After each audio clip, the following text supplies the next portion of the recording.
Saudamos a todos vocês com a graça e a paz do Senhor Jesus. Aqui estamos para estudarmos a Bíblia e ficamos agradecidos a Deus por Ele nos conceder este dia de vida, nos conceder estes momentos para estudarmos a Bíblia.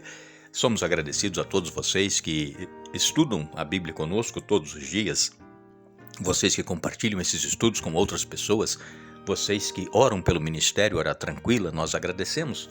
Também a vocês que são inscritos no canal Hora Tranquila no YouTube.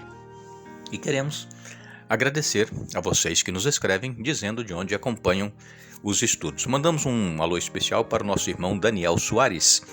Ele é aqui de Lancaster, em Massachusetts, mas ele está em Santa Catarina, passando lá o verão. E depois ele retorna. Que Deus o abençoe, Daniel Soares e a esposa Lília e todos os demais aí no Brasil. Armandina Lemos é de Lages, Santa Catarina. Sandra Aparecida de Jesus é de Várzea Paulista, em São Paulo. Maria Santos é de Petrolina, Pernambuco. Narciso Vieira é de Juiz de Fora, em Minas Gerais. Ana Lúcia Neres dos Santos é de Floriano, no Piauí. E todos os demais que nos escrevem, agradecemos e mandaremos sempre um alô para vocês. Vamos orar? Pai nosso que estás nos céus, santificado seja o teu nome. Mais uma vez nos aproximamos de Ti, agradecendo por tudo quanto tens feito por cada um de nós e também pedindo as bênçãos e a presença do Espírito Santo neste momento que vamos estudar a Tua Palavra.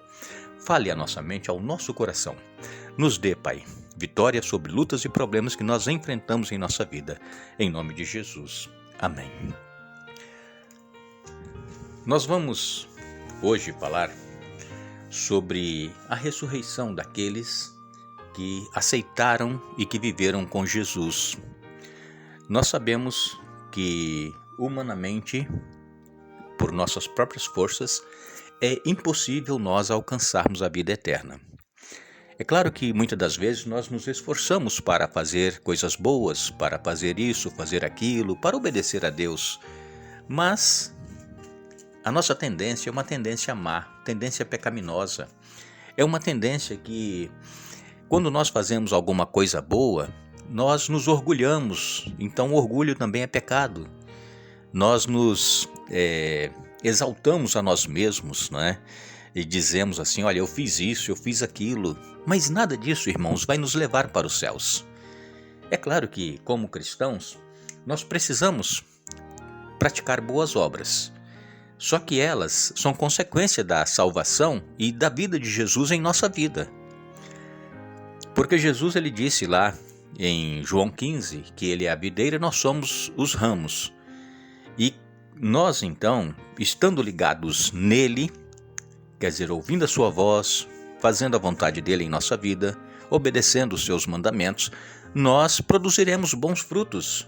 Não é porque nós queremos produzir, mas é a vida de Jesus em nossa vida que vai fazer com que produzamos bons frutos.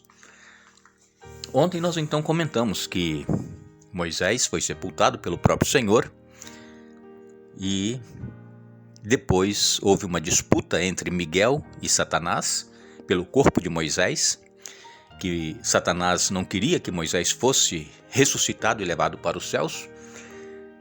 E ainda assim hoje, Satanás ele luta por cada um de nós, porque Satanás quer nos destruir, Satanás não quer que nós nos salvemos. Satanás ele procura nos induzir ao pecado a cada dia, a cada momento. E como nós somos seres humanos, fracos, pecadores, nós falhamos, mas pela graça de Jesus, nós seremos perdoados e salvos. Nós vemos que em Hebreus capítulo 12, verso 22, nos diz que nós aguardamos uma nova pátria, e a pátria celestial. Nós não somos deste mundo, nós não estamos aqui para viver aqui para sempre e nem tampouco para morrer e acabar tudo, não. Nós temos que nos manter na esperança de que em breve Jesus ele vai voltar e todos aqueles que morreram em Cristo serão ressuscitados para viverem com Ele eternamente. E aqueles que estiverem vivos serão transformados num abrir e piscar de olhos e todos subiremos para encontrar com o Senhor nos ares. Isto é o que nos diz a palavra de Deus. Agora, nós temos na Bíblia o relato de que Moisés foi o primeiro caso, o primeiro exemplo de ressurreição dos mortos. Moisés foi o primeiro exemplo. Agora, nós temos na Bíblia também citado que alguns foram trasladados vivos. Por exemplo, em Gênesis 5:24, diz assim: andando em comunhão com Deus, até que um dia desapareceu, porque Deus o levou para junto de si. Aqui está falando de Enoque. Andou com Deus 365 anos. E então Deus o levou.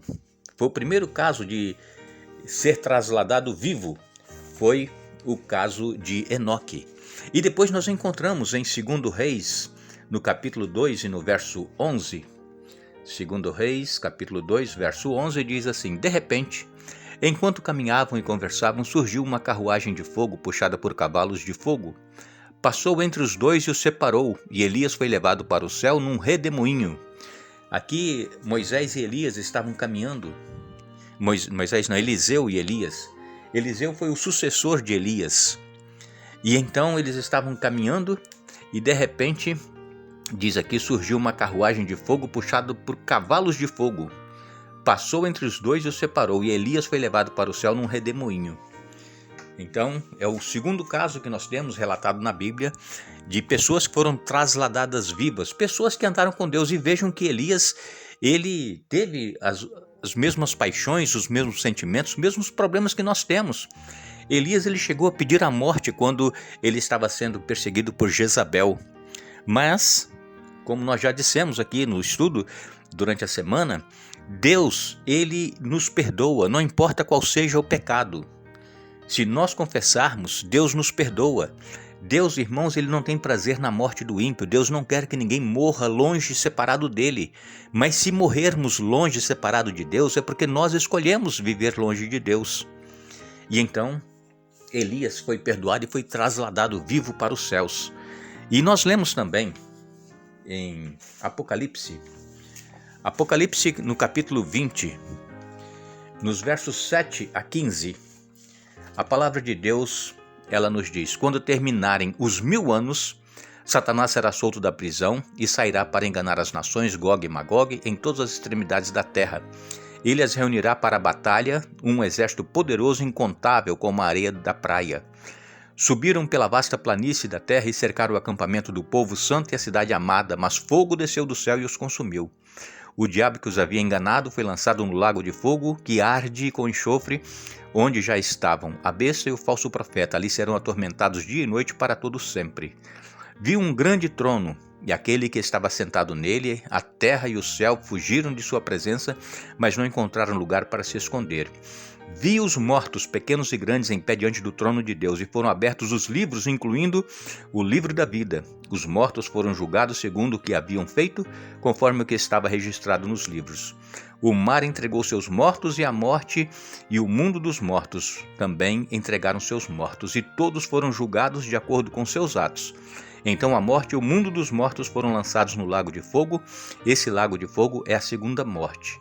E quem não tinha o nome registrado no livro da vida foi lançado no lago de fogo. Aqui, Apocalipse 20 vem falando a respeito dos 1000 anos que os salvos vão passar nos céus.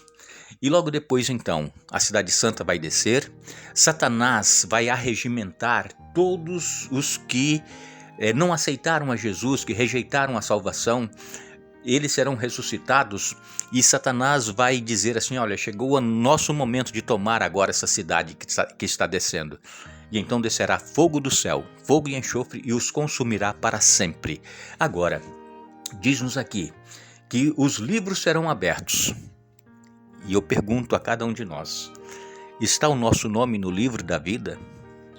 Se temos alguma coisa que ainda não confessamos a Deus, algum pecado, algum problema que nós temos em nossa vida espiritual, é momento de nós nos arrependermos e confessarmos a Deus os pecados e pedir perdão, e para que o nosso nome permaneça no livro da vida, porque, conforme nós estudamos na semana passada, terrível coisa é cair nas mãos do Deus vivo. Nesse dia não haverá mais oportunidade. Os salvos estarão salvos. Os perdidos não terão outra chance, continuarão perdidos e serão consumidos para todo sempre no lago de fogo e enxofre. Agora, cabe a cada um de nós tomarmos a decisão de aceitarmos a Jesus e caminharmos com Ele, e sempre que nós cairmos, pedirmos a Deus forças, nos levantarmos para que nós possamos continuar nesta caminhada. O apóstolo Paulo, em 1 Coríntios capítulo 15, a partir do verso 13, ele diz: pois se não existe ressurreição dos mortos, Cristo não ressuscitou. E se Cristo não ressuscitou, nossa pregação é inútil. E a fé que vocês têm também é inútil. Então estamos todos mentindo a respeito de Deus, pois afirmamos que Ele ressuscitou a Cristo. Mas se não existe ressurreição dos mortos, isso não pode ser verdade. E se não existe ressurreição dos mortos, então Cristo também não ressuscitou. E se Cristo não ressuscitou, a fé que vocês têm é inútil e vocês ainda estão em seus pecados. Nesse caso, todos que adormeceram crendo em Cristo estão perdidos. Se nossa esperança em Cristo vale apenas para esta vida, somos os mais dignos de pena em todo o mundo. Mas Cristo de fato ressuscitou dos mortos, Ele é o primeiro fruto da colheita de todos que adormeceram. Uma vez que a morte entrou no mundo por meio de um único homem, agora a ressurreição dos mortos começou por meio de um só homem. E no verso 22 ele diz: assim como todos morremos em Adão, todos que são de Cristo receberão nova vida. O apóstolo Paulo vem falando aqui em 1 Coríntios capítulo 15 a respeito da ressurreição. Nós precisamos crer que Jesus, ele viveu entre nós, ele deu a sua vida por nós, ele morreu, mas ele ressuscitou ao terceiro dia e ele vai voltar. E se nós não cremos na ressurreição, se nós pensamos que a nossa vida se resume apenas a este mundo, nós somos os mais indignos, os mais miseráveis da face da terra. Que Deus nos ajude a aceitarmos e crermos na ressurreição dos salvos. Por quê? Porque nós temos já centenas, milhares, milhões de pessoas que morreram na fé em Cristo Jesus. E se não existe ressurreição, eles nunca mais irão ressuscitar. Mas nós cremos que Jesus ressuscitou e que nós também, que passarmos pela morte, iremos ressuscitar e habitaremos com Cristo para todo o sempre. Que Deus nos ajude a entendermos e aceitarmos a sua verdade em nossa vida e vivermos esta verdade no dia a dia, caminhando com Jesus, assim como Enoque caminhou e foi trasladado para os céus, assim como Elias caminhou e foi trasladado também para os céus. Nós também, em breve, estaremos com Jesus para todo sempre. Que Deus nos abençoe, que Deus continue nos dando forças nesta caminhada e não nos esqueçamos. Santifique-se na verdade, porque a palavra de Deus é a verdade. João, capítulo 17, verso 17. Que Deus nos abençoe.